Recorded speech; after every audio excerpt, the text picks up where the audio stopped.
Santos 1, São Paulo também 1. Eu acho que é um placar horrível para os dois times.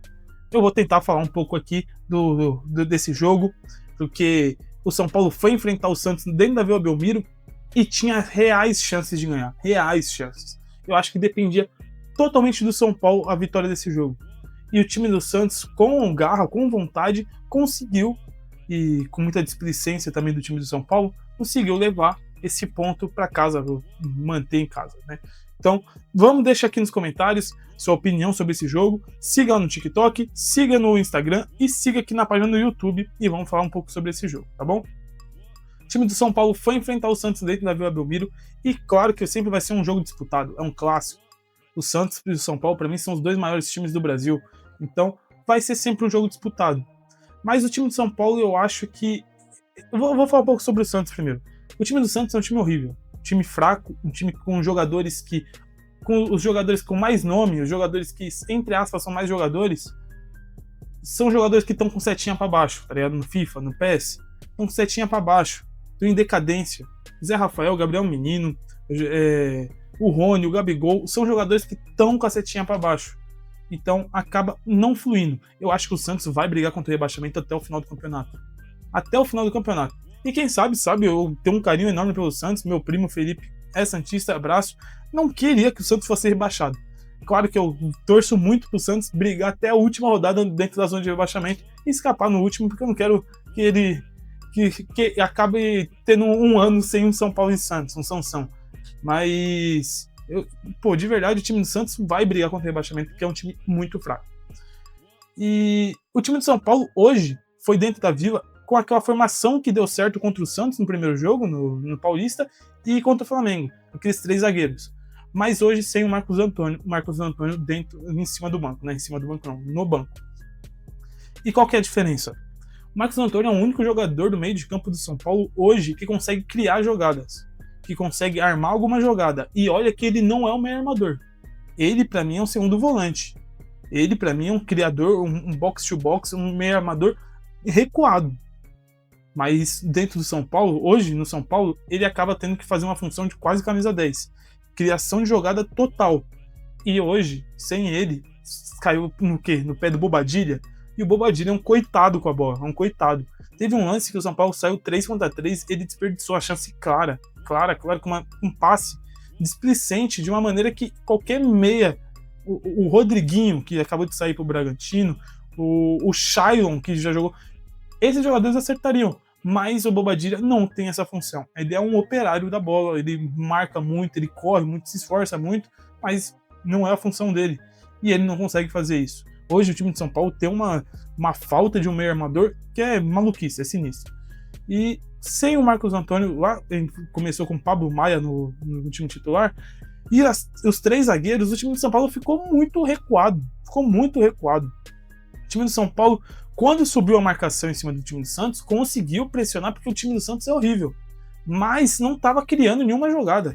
As únicas jogadas que o São Paulo criou no primeiro tempo foi lançamentos longos pro Caleri. E, para mim, era para ter sido a expulsão do Frias, né, do zagueiro do Santos, que para mim é nítido que o Caleri ia sair cara a cara com o Brazão. Ah, mas tá muito longe, não sei o que. Ele ia sair cara a cara com o Brazão, o Frias não ia conseguir pegar ele na corrida. E, é a chance clara, e é pra expulsão, mas o Daronco, a gente sabe como que é o Daronco, paralisa o jogo todo, estraga o espetáculo inteiro de uma maneira horrível. Pra mim é um dos piores juízes do futebol brasileiro hoje. É assustador o que o Daronco faz. E acabou dando só um amarelo, e teve outras chances ali que o Tapia tentou sair no lançamento, mas nada de perigo no primeiro tempo. Aí, no último lance do primeiro tempo, o time do Santos até tentando pressionar ali, veio na sequência, acho que de 2 escanteios, o time do Santos tentando em cima ali no finalzinho do jogo, tá tentando girar a bola, sobra pro Frias, o Frias tem um espaço inteiro, de olhar, pensar, levantar, baixar a cabeça, olhar, ajeitar, pensar, vou dedar, vou chutar, vai ser uma bomba dentro do gol. E adivinha, o Rafael, que pra mim, não sou o paga-pau, o maior paga-pau do Barolo, não concordo muito com o Barolo em quase praticamente da maioria das coisas, mas para mim, também concordo que o Rafael, para mim, é um goleiro muito mediano e hoje, infelizmente, acabou meio que falhando. Foi um chute forte do Frias? Foi. O time do São Paulo falhou em pressionar, não pressionar, na verdade, falhou. Mas, pô, um rebote daquela maneira que ele rebateu pro meio da pequena área. Sobrou no pé do Zé Rafael. O Zé Rafael abriu o placar no último lance do primeiro tempo. E voltou pro segundo tempo. O time do Santos teve algumas mudanças. Depois entrou o Miguelito, entrou o João Basso no começo do segundo tempo, no lugar do Frias, que tinha tomado cartão amarelo. E o time do São Paulo tentou jogar, tentou criar algumas jogadas. Não conseguiu. Mas quando entrou a cavalaria, entre aspas, né, que é o Luciano, Marcos Antônio e o Lucas, o time do São Paulo conseguiu criar jogadas. E eu vou falar de novo aqui hoje, o Mike é muito abaixo, mano. Hoje, eu vi em alguns jogos falando que eu acho o Mike importante, e eu continuo achando ele importante, mas ele vem de alguns jogos abaixo. O Lucas Ramon, para mim, ele viria para tentar brigar pela titularidade. Hoje o Lucas Ramon é titular no São Paulo. Pelo amor de Deus, Mike. Pelo amor de Deus. Tá doído. Eu gosto muito da sua personalidade, eu gosto muito do jeito que você incendeia o jogo, eu gosto de como que você se porta dentro do campo, mas pelo amor de Deus, tem que jogar mais bola. Tá muito abaixo. E desculpa toda essa crítica em cima do Mike, mas hoje eu fiquei revoltado. Mas aí no lance do gol em si, o Mike fez uma boa participação. O Mike teve umas 3 chances em seguidas de ter um cruzamento livre ali na lateral direita e em cima do Escobar. E ele cruzou horrível.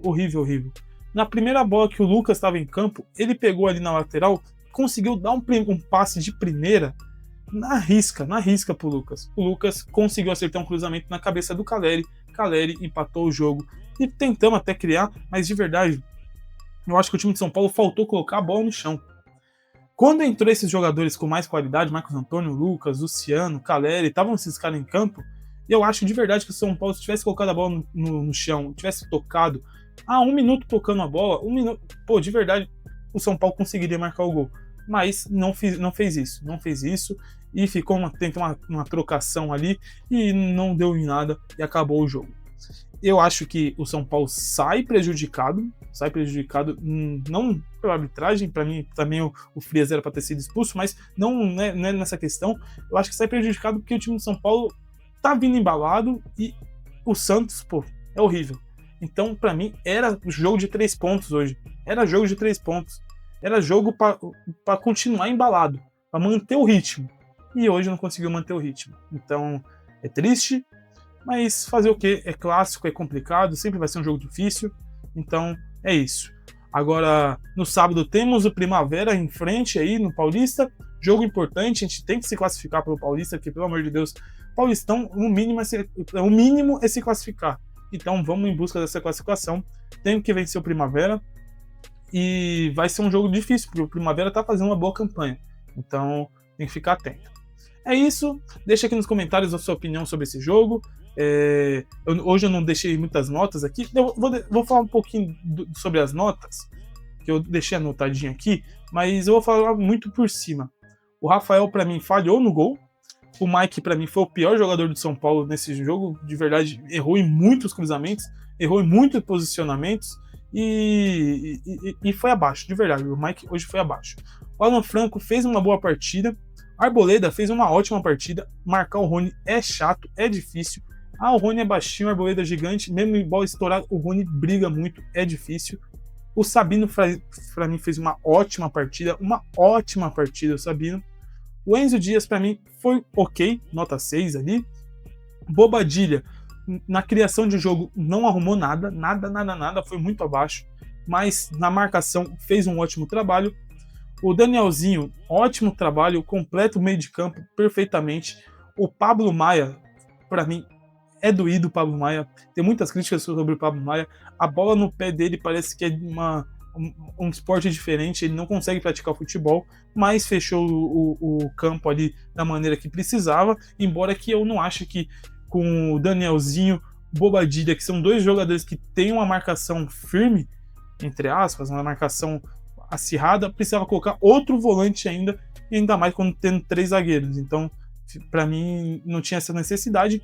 O Tapia não conseguiu fazer grandes coisas hoje, mas brigou, foi para cima, tentou todos os lances, daquela maneira que o Tapia é. O Caleri também saiu esgotado hoje, esgotado, e ainda marcou o gol. Então, tem nota muito positiva hoje. O Caleri tá voltando bem da lesão, tomara que pegue ritmo logo. Marcos Antônio entrou, mostrou a diferença total que ele faz. Foi um monstro o Marcos Antônio. Ele controla muito bem, esconde a bola muito bem. Marcos Antônio, de novo, saldo positivo. O Lucas, hoje entrou muito bem, muito bem. Para mim, fez umas 2 jogadas ali como camisa 10, de cortar, virar, conseguir dar uma boa enfiada, mas aí o centroavante, que de vez em quando foi o Caleri, de vez em quando foi o Luciano, não conseguiu acompanhar, mas ainda deu assistência do gol, naquela jogadinha com o Mike, e o cruzamento pro Caleri. Então, um ponto positivo pro Lucas, para mim foi a melhor partida do Lucas esse ano. E olha que ele entrou aos 61 minutos no lugar do Alan Franco. E o Luciano, para mim, fez uma boa partida, tava ali. Boa partida não. Entrou em campo, disputou, brigou, sofreu uma falta ali que quase poderia ter sido um pênalti por menos de 1 metro, foi falta, e teve a boa cobrança do Lucas nessa falta. Mas participou bem do jogo ali, o quanto que era possível. Tá bom? Deixa aqui nos comentários a sua opinião sobre o jogo, como que vocês acharam que foi, como foi a atuação do São Paulo, e deixa aqui nos comentários o placar do jogo São Paulo e Primavera, tá bom? Se inscreva no canal, siga a página no TikTok e no Instagram e beba bastante água. Fiquem com Deus e bom descanso para vocês e tenham uma boa semana.